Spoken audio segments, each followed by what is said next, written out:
10 বছর সহ্য করে আসছি। আর আমি কি 9 বছর সহ্য করতেছি? আমিও 10 বছরই সহ্য করতেছি। 10টা বছর একই মানুষকে সহ্য করা চারটিখানি কথা না। Happy anniversary. আসলেও চারটিখানি ব্যাপার না, হ্যাপি অ্যানিভার্সারি। সেই 2014 থেকে আজকে 2024, আমাদের ম্যারেজ অ্যানিভার্সারির আজকে 10 বছর পূর্তি হলো। 11 বছরে পা দিচ্ছি। অন্যান্য বছরের মতো যদি এবছরও সব কিছু স্বাভাবিক থাকতো, তাহলে হয়তো আজকের দিনে আমরা আমাদের বাসায় প্রতি বছরের মতো কিছু আয়োজন করতাম, স্পেশাল কিছু রান্নাবান্না করতাম, হয়তো বা বাসায় কাছের মানুষজনদেরকে দাওয়াত দিতাম, অথবা নিজেরাই কোথাও ঘুরতে চলে যেতাম। বাট এবছর দেশের পরিস্থিতি, মন মানসিকতা কোনোটাই আসলে সেগুলোকে সাথ দিচ্ছে না। দিন শেষে আমরা দেশ থেকে অনেক দূরে থাকলেও প্রবাসীরা আমরাও কিন্তু মানুষ। দেশের জন্য, দেশের মানুষের জন্য সেই টানটা, মায়াটা আমার মনে হয় প্রত্যেকেরই কাজ করে। আমরা হয়তো এক একজন এক এক মতে অনেক কিছুই বলবো তর্কের খাতিরে, বাট দিন শেষে যখন রাত্রে বিছানায় ঘুমাতে যাবেন, চোখটা বন্ধ করবেন, তখন কিন্তু দেখবেন কোনো কিছু কাউকে পর মনে হবে না। নিজের দেশ, দেশের সব মানুষ, সবাইকে আপন মনে হবে। আমার ক্ষেত্রেও সেটাই হয়। পৃথিবীর যে যেখানেই আছেন না কেন, আজকে আমাদের অ্যানিভার্সারির এই দিন উপলক্ষে আমরা শুধু এতটুকুই দোয়া চাই যেন আমৃত্যু আমরা একসাথে থাকতে পারি, ভালো থাকতে পারি। আমাদের আজকের বিবাহবার্ষিকীতে আমাদের জন্য সেই দোয়াটাই করবেন।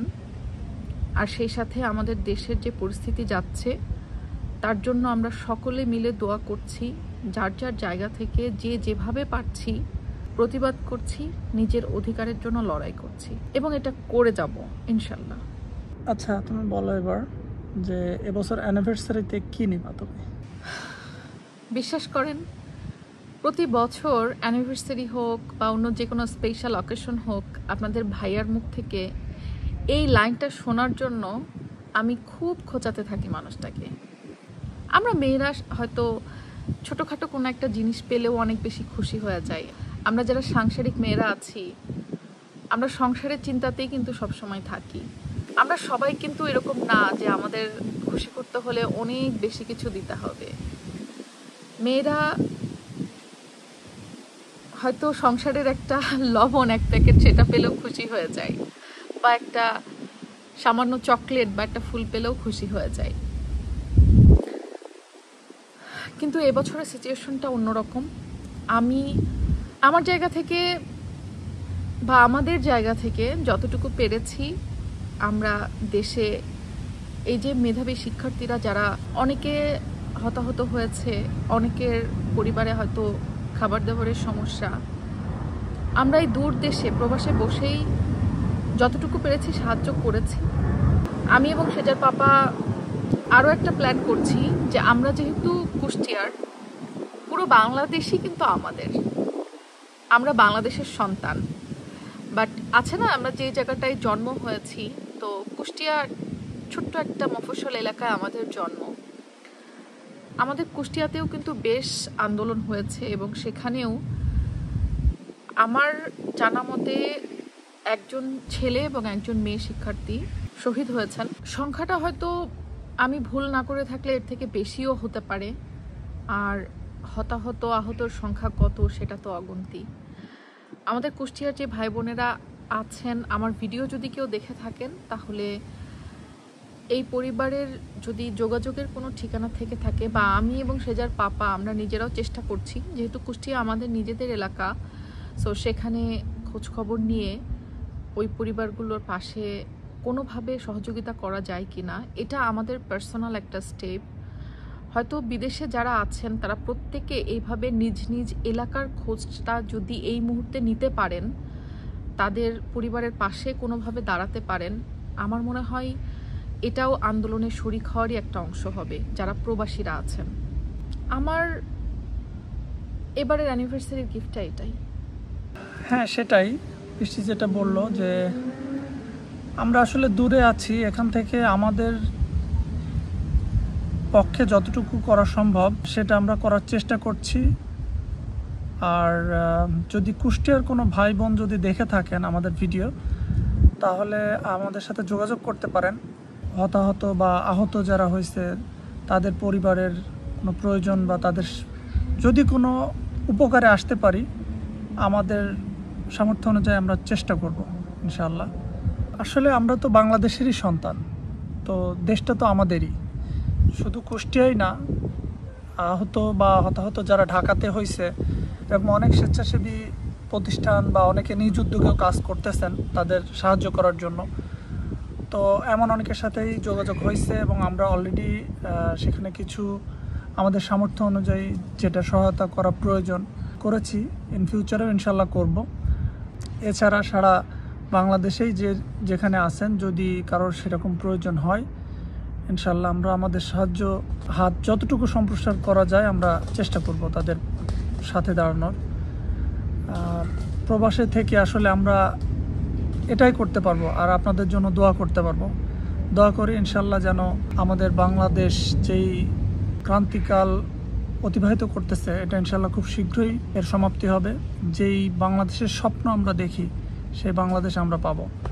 আমাদের ছাত্রছাত্রী ভাই বোনদের সবার যেই আশা, তারা যেই রক্ত দিয়ে যাচ্ছে রাজপথে, তাদের এই ইচ্ছা, সেই আশা যেন পূরণ হয়। কাজে ফিরতে হবে।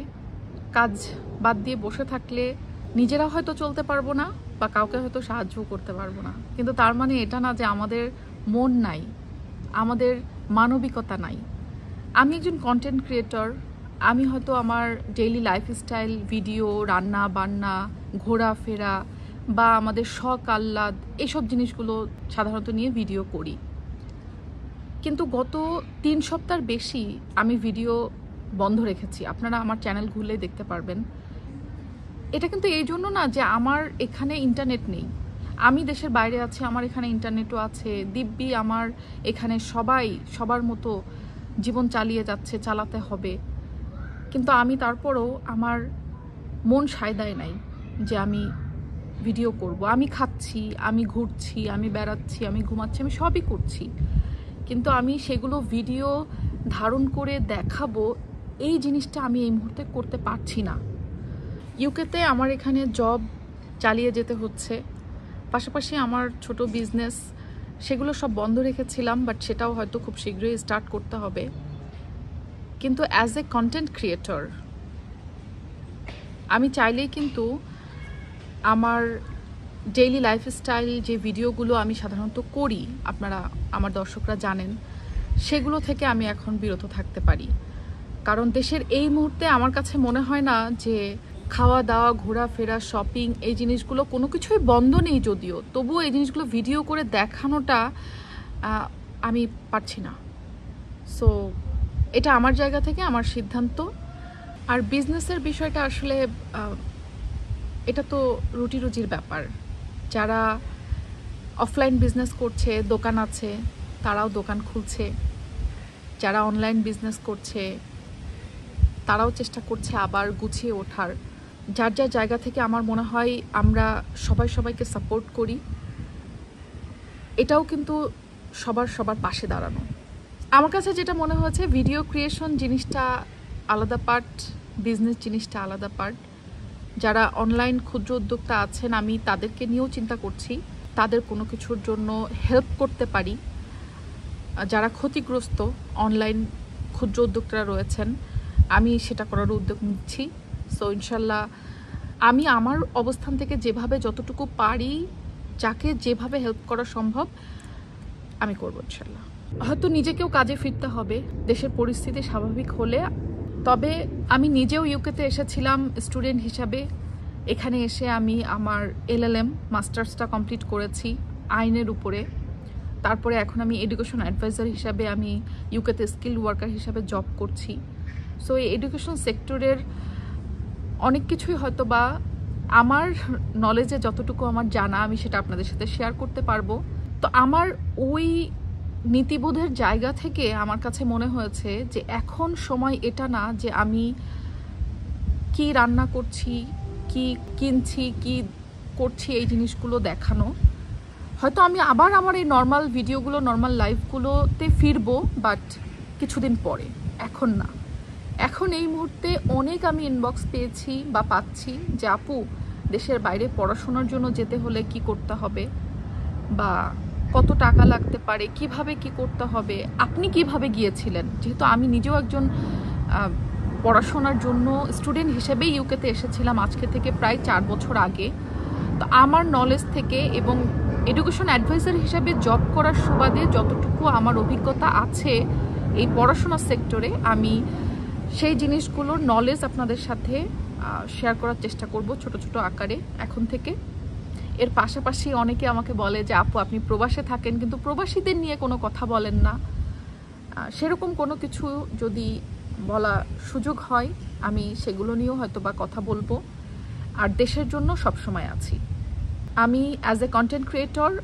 মানবিকতার জায়গা থেকে আমার তরফ থেকে আমি যতটুকু করতে পারি আমি আজকে থেকে সেটাই করার চেষ্টা করব। সবাই আমাদের জন্য দোয়া করবেন। আমার জায়গা থেকে এটাও আমার দেশের জন্য বা দেশের ভাই বোনের জন্য কিছু করতে পারবো বলেই আমি মনে করছি। সো এটাও একরকম অনেক কিছু আসলে বলতে চাই, বাট ভিডিওর সামনে অনেক কিছু বলা যায় না। যে যেখানে আছেন নিরাপদে থাকবেন, ভালো থাকবেন, আল্লাহ সবাইকে হেফাজতে রাখুক। আমি আইনের প্রতি সম্মান রাখি এবং অন্য সবাইকে বলবো আপনারা আইনের প্রতি সম্মান রাখুন, চেষ্টা করুন, আল্লাহকে ডাকুন, ভরসা করুন, ইনশাল্লাহ আল্লাহ ছাড় দেয় কিন্তু ছেড়ে দেন না। সব কিছুর সমাধান আল্লাহর হাতেই আছে। আর সর্বোপরি আমাদের জন্য আপনারা দোয়া করবেন।